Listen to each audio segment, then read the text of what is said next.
Bonjour, M. Legault. Bonjour, M. Filion. Bienvenue à Zone Économie. Merci d'avoir accepté notre invitation. Je suis très content. C'est mon sujet favori, l'économie. C'est ça. Ça doit vous faire du bien de parler d'économie, puis que les projecteurs soient sur le Parti libéral et Québec solidaire davantage en ce moment. Effectivement. On ne peut pas se plaindre du fait qu'on parle moins des médecins puis de toutes les négociations qu'on a. Dernière année de votre deuxième mandat, et je ne présume de rien sur la suite des choses, là.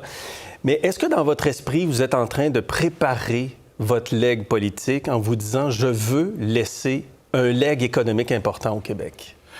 Bien, c'est certain que c'est important pour moi, l'économie. C'est une des raisons principales pourquoi je suis en politique. Évidemment, le premier mandat, on a eu la pandémie. C'était un peu plus difficile de faire avancer les choses. Mais oui, puis je suis content qu'on ait réussi à réduire l'écart de richesse avec l'Ontario puis le reste du Canada. Qui était votre grande cible. C'était ma grande cible parce que je me dis, il n'y a aucune raison pourquoi les Québécois sont moins riches que les Ontariens ou les autres Canadiens. Donc, on a réussi à avoir une meilleure croissance économique par habitant que dans le reste du Canada. Donc, c'est une grande fierté pour moi, mais il reste encore du travail à faire. Et surtout, les gens se rappellent beaucoup des échecs économiques. Ouais. Je pense à Nordvolt, je pense à la filière batterie notamment. Est-ce que, puis M. Fitzgibbon aussi que vous avez perdu, ouais. Est-ce que vous avez encore une carte maîtresse? L'économie est-elle encore une carte maîtresse pour vous, compte tenu de ces échecs-là? Bien, j'ai un défi d'expliquer notre bilan parce qu'effectivement, on a fait 25 000 interventions dans des entreprises depuis 7 ans, depuis que je suis premier ministre, mais on a parlé surtout d'une dizaine qui sont des échecs, là, puis qui nous ont fait perdre des centaines de millions, mais on oublie qu'on a attiré 93 milliards d'investissements. C'est une augmentation très importante par rapport à ce qui se faisait avant avec, entre autres, le gouvernement libéral. Puis ça a permis de créer de la richesse au Québec. Ça a permis que les salaires augmentent plus vite, que le revenu disponible augmente plus vite qu'en Ontario ou dans le reste du Canada.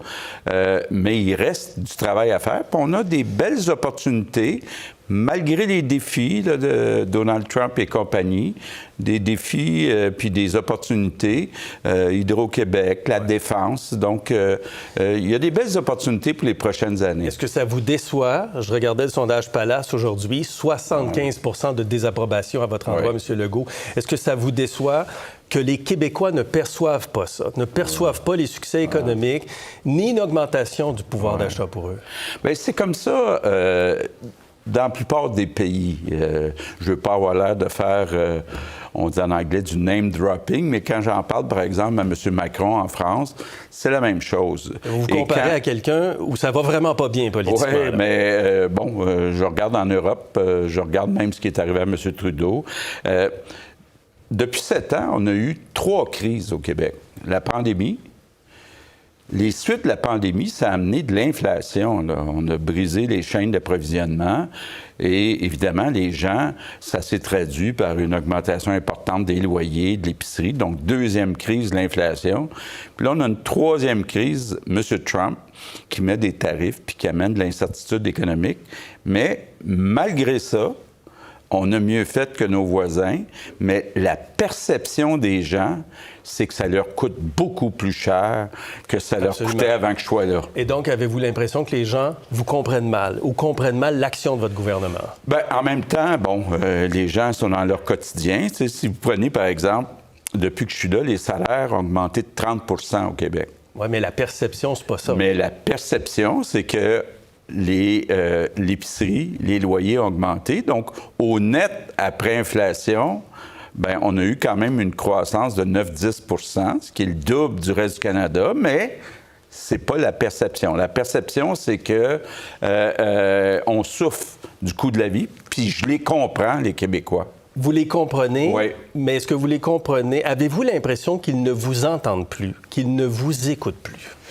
Bien, écoutez, c'est certain là, que c'est dur de parler d'économie puis de résultats, d'entreprise, de dire on a investi dans 25 000 entreprises, ça a créé des emplois bien payés.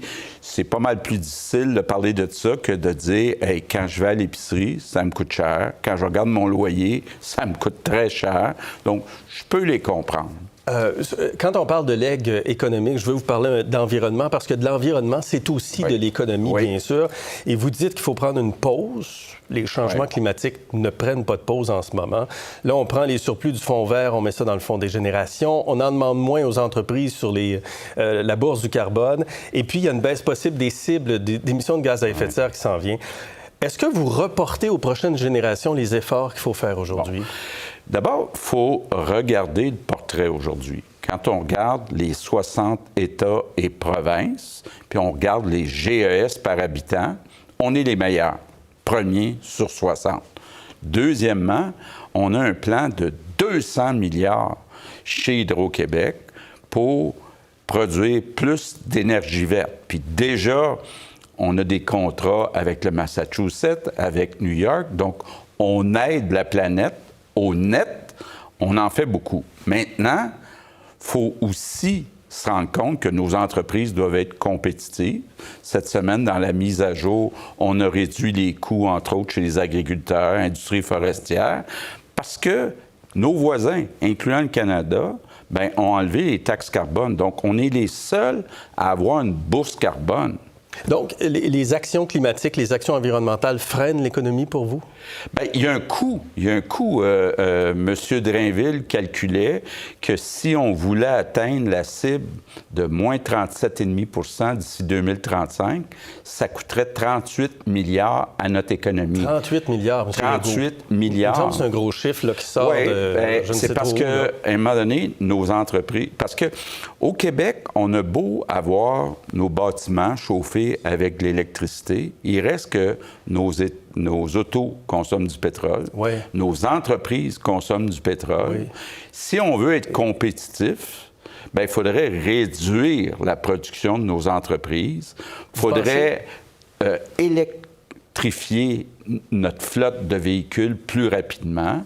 Mais on est déjà les premiers. C'est nous qui avons plus de véhicules électriques. Mme Bouchard, la PDG d'Hydro-Québec, dit 50 de notre énergie, elle est fossile. Le travail est encore à faire. Les grandes décisions qui ont été prises dans le passé pour arriver là où nous sommes, pour être les meilleurs sur le plan climatique, bien, les décisions sont encore à faire pour les prochaines années. Est-ce que vous abdiquez sur cette question? Non, pas du tout.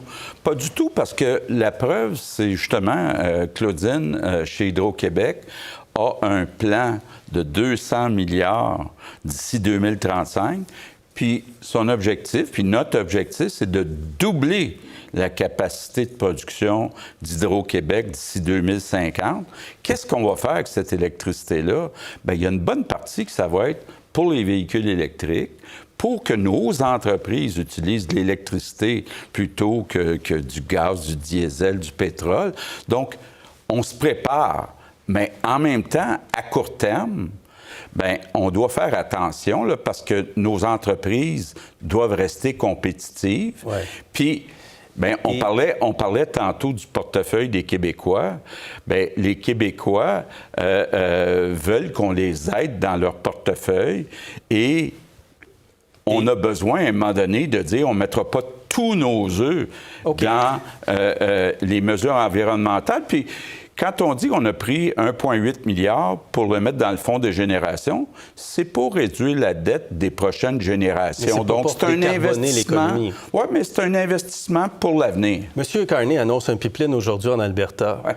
Est-ce que vous voudriez ça au Québec, un pipeline? Bien, écoutez, d'abord, ce qui est convenu avec Mark Carney, c'est que si jamais il y a un projet, puis il n'y a pas de projet pour l'instant, il faudra qu'il soit accepté par le Québec. Il faudra s'assurer qu'il n'y a pas d'impact pour l'environnement.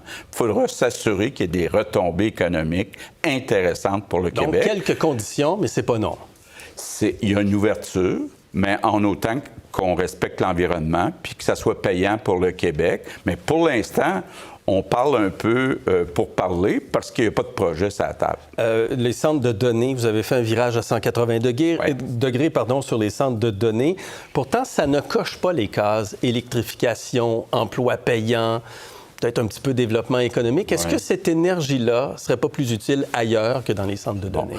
Effectivement, vous avez raison que jusqu'à présent, depuis 7 ans, on n'a pas investi pour donner de l'électricité à des centres de données. Certains diront même qu'on a pris du retard là-dessus. On a peut-être pris du retard, mais notre idée, c'était de dire ça ne crée pas beaucoup d'emplois dans les centres de données. Par contre, ce qu'on se rend compte, c'est l'intelligence artificielle, le quantique qu'on a développé en Estrie a besoin de centres de données. Puis plus que ça, les entreprises s'installent proches des centres de données parce qu'ils ont besoin des centres de données pour faire fonctionner Bien, on va leur vendre l'électricité pas mal plus cher pour qu'on fasse de l'argent avec ça. Parce que c'est 3, 4, 5 cents le kilowattheure ou 11, 12, 13 cents comme ce que ça coûte présentement produire? Plus 11, 12, 13 et plus. Oui. Mais il faut faire des profits. On n'ira pas vendre notre électricité sans faire de profit. Puis c'est avec ces profits-là qu'on va financer les programmes sociaux. Mais l'idée, c'est de dire aussi, bien, l'intelligence artificielle, là, on en a besoin, nous autres aussi. Là. Puis pour l'intelligence artificielle, on a besoin de centres de données. Il va falloir des travailleurs pour faire les centres de données d'une part, mais de faire les 200 milliards d'Hydro-Québec. On va aller les chercher où, ces travailleurs-là? Bien, on a besoin, pendant la construction, d'ici 2035, de 35 000 travailleurs dans le secteur de la construction. C'est quelque chose, 35 000. C'est quelque chose, mais actuellement, malheureusement, on perd des emplois à cause de Donald Trump. Et peut-être que c'est pas fini parce que il y a de l'incertitude. Puis il n'y a rien de pire, s'il y a une chose que j'ai appris en affaires, il n'y a rien de pire que l'incertitude. Actuellement, les entreprises attendent avant d'investir. Donc, même dans la construction, si on regarde le secteur privé, c'est au ralenti. Mais on a un taux de chômage autour de 5 %. On a à peu près 100 000 personnes en moyenne qui prennent leur retraite par année présentement au Québec. Ouais. On a 125 000 postes vacants. Donc, on va aller les chercher où, ces travailleurs? D'autant que les politiques actuelles visent à baisser davantage l'immigration. Bien, notre taux de chômage a augmenté d'à peu près 1,5 % depuis un an. On est dans une situation où il y a un risque réel d'en perdre plus d'emplois à cause des actions de M. Trump. Et on a besoin de remplacer ces emplois-là. Puis on a besoin aussi, puis ça c'est important, de créer plus d'emplois mieux payés. Quand je disais au début qu'une de mes fiertés, c'est d'avoir augmenté le salaire de 30 %, ce qui est 5 points de plus que dans le reste du Canada. C'est un de nos objectifs encore aujourd'hui. C'est pas juste de créer des emplois, mais il y a une différence entre un emploi à 30 000 $ par année puis un à 75 000 $ par année. Il nous manque d'emplois payants, puis toutes nos actions, entre autres chez Investissement Québec, sont pour créer des emplois mieux payés. Donc, mon objectif, c'est que les Québécois aient accès à des emplois mieux payés. Je vous montre un tableau. La population d'ici 2051, 2024 à 2051, l'Institut de la statistique du Québec qui dit que les 65 ans et plus, cette part-là va augmenter de 26 %. Les 20-64 ans, ça va baisser de 4 % On a quand même tout un défi démographique qui est devant nous. Les décès dépassent les naissances en ce moment. Est-ce que vous admettez, si je peux employer ce verbe-là, que ça nous prend plus d'immigrants pour payer nos services publics puis travailler? Bon. D'abord, il y a aussi d'autres facteurs qu'il faut regarder. Il y a des gens qui s'inquiètent avec l'intelligence artificielle qu'il y a une forte diminution des emplois. Donc ça, c'est la première chose. Bon, parlons d'immigration. On est ouvert à l'immigration en région, mais on a un problème, j'ose dire, là, un problème à Montréal. Depuis 2 ans, à Montréal, on est passé de 2 millions d'habitants à 2,2 millions. 200 000 personnes de plus. On a des problèmes de logement, des problèmes à donner des services en éducation, en santé, puis on a un gros problème avec le français. Vous savez, M. Filion, aujourd'hui, là, les francophones sur l'île de Montréal, ça a baissé juste en 2 ans de 48 à 43 %. Est-ce qu'on a besoin de plus d'immigrants francophones? Bien, c'est effectivement des mesures qu'on a mises en place. C'est pas facile de recruter juste des francophones. Donner des cours de français à des centaines de milliers de personnes, il faut avoir les professeurs. Donc, actuellement, 200 000 personnes à Montréal de plus comme immigrants temporaires, c'est trop. Il faut réduire le nombre. Mais vous comprenez que si on réduit le nombre, puis qu'on a une baisse de population comme c'est prévu présentement, puis qu'on a de plus en plus de gens de 65 ans et plus d'ici 25 ans, et de moins en moins de gens en âge de travailler de 20 à 64 ans, qu'on s'en va dans une forme de déclin démographique et économique. Bon. D'abord, c'est pas ça qui nous attend présentement? D'abord, quand on regarde le 9 millions d'habitants au Québec, il y en a 2 millions à Montréal, puis on a un problème avec l'avenir du français à Montréal. Donc, il faudrait réduire de 2,2 millions à 2 millions pour être capable de sauver le français. Maintenant, dans les régions, puis heureusement, Hydro-Québec, quand on regarde beaucoup d'entreprises dans le secteur des minéraux critiques, on va pouvoir créer des emplois dans le reste du Québec. Donc, avoir de l'immigration en région, on est ouvert, c'est plus facile de les intégrer à apprendre le français. Mais moi, là, je ne suis pas capable de me regarder dans le miroir puis de dire on est rendu à seulement 43 % de francophones dans notre métropole. C'est un vrai problème. Quand Andrew Lutfy, qu'on a entendu à Zone Économie, et d'autres gens d'affaires, je vous vois réagir quand je dis Andrew Lutfy, vous disent de faire attention à l'immigration, que c'est important. Est-ce que vous les entendez? Bien, M. Lutfy, surtout des magasins de détail. Tu sais, moi, quelqu'un qui dit « j'offre des emplois à 20 000, 30 000 par année », moi, ce que je veux, c'est des emplois à 70, 80, 90 000 par année. Puis, honnêtement, M. Lutfy, ça ne l'intéresse pas l'avenir du français. Moi, ça m'intéresse l'avenir du français à Montréal. Mais il y a des gens qui vous disent « on a besoin de main-d'œuvre en ce moment ». Il y a des gens qui perdent leur permis de travail. OK. Non, mais c'est vrai. Oui, mais Montréal, là, un peu partout, là. Je distingue, là, Montréal versus le reste du Québec. Je suis ouvert à augmenter le nombre d'immigrants en région, mais à Montréal, c'est pas vrai que le français va disparaître parce qu'on a M. Trudeau qui nous a envoyé 200 000 personnes en 2 ans. Ça n'a pas de bon sens. Ça, 200 000 personnes en 2 ans. Cette croissance-là, elle est terminée. Bien, il faut le réduire. Il faut réduire ce nombre-là. On va même baisser dans les prochaines années. Il faut baisser. Là, vous me parlez des salaires plus élevés. S'il y a des gens qui travaillent à faire monter les salaires, c'est les syndicats, si vous me permettez. Oui. Pourquoi un affrontement en ce moment, dans votre dernière année avec les syndicats? Ça ressemble à ça, un affrontement. Non. Écoutez, ce qu'on dit aux syndicats, là, je voyais Mme Picard qui s'oppose à ça, c'est pourquoi vous n'êtes pas transparent. Pourquoi vous ne transmettez pas vos états financiers? Pourquoi vous ne publiez pas les salaires que vous payez? Pourquoi des cotisations servent, comme à la FAE, à contester la loi 21 sur les signes religieux? Toujours les mêmes exemples que vous donnez. Oui, mais en même temps, c'est que si on dit, demain matin, les syndicats collectent l'argent des travailleurs, la majorité des travailleurs sont pour la loi 21, mais ils la contestent, eux autres, la loi 21. Maintenant, l'autre loi qu'ils n'aiment pas, c'est de dire, quand il y a des conflits comme à la STM, qui sont des quasi-services essentiels, est-ce qu'on ne pourrait pas, à un moment donné, dire, on nomme un arbitre puis on règle le conflit?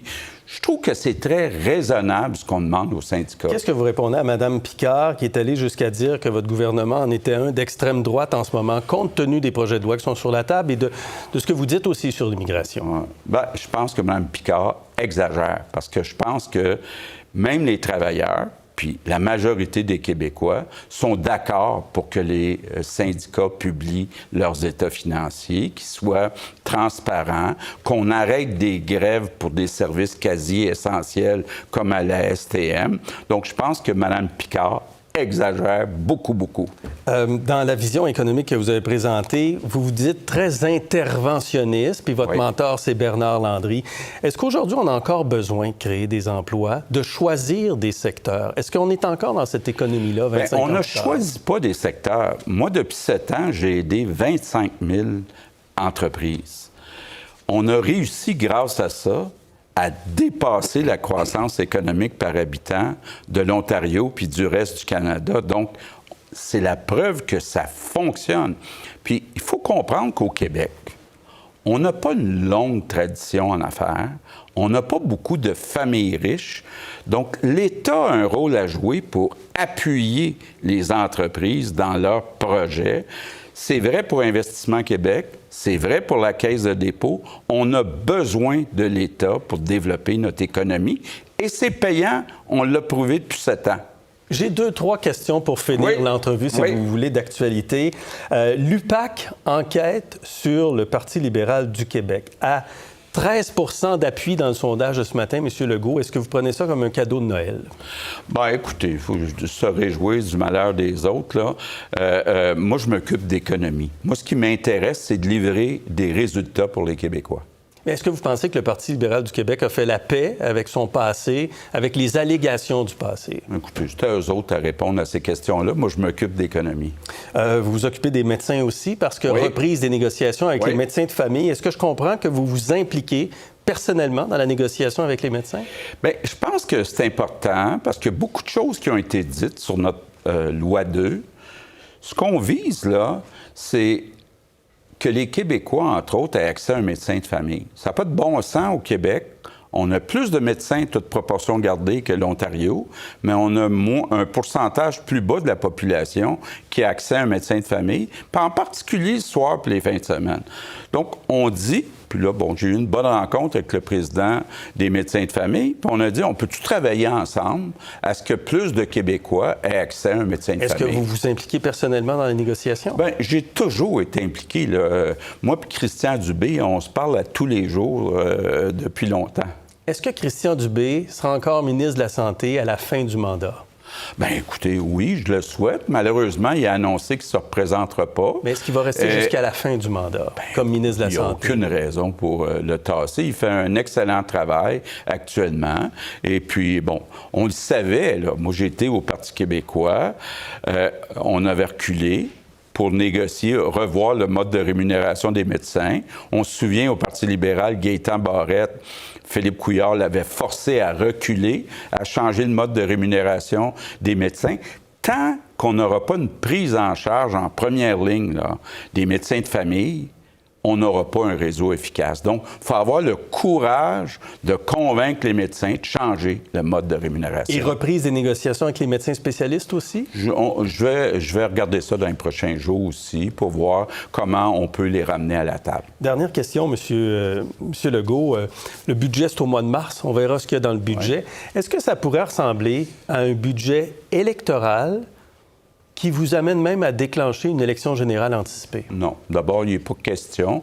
On s'est donné des élections à date fixe au Québec. C'est au mois d'octobre 2026, les prochaines élections, donc ça va rester au mois d'octobre 2026. Maintenant, je pense qu'on a vu dans mise à jour, puis ça a été dit par la plupart des commentateurs, on a un budget qui est sobre, qui est responsable, où on réduit le déficit, où on aide certaines catégories, entre autres les agriculteurs, les industries forestières. On va continuer dans cette direction-là. Et vous serez là? Candidat, et je serai là. Chef de la CAQ. Chef de la CAQ. À la prochaine élection. Et j'ai très hâte au débat avec Pablo et Paul. Très bien. Et Ruba. Et Ruba et les autres aussi. Là. Très bien. Merci, M. Legault. Merci d'avoir été avec nous. Merci, M. Fillon. Merci d'avoir accepté cette invitation. Ça fait plaisir.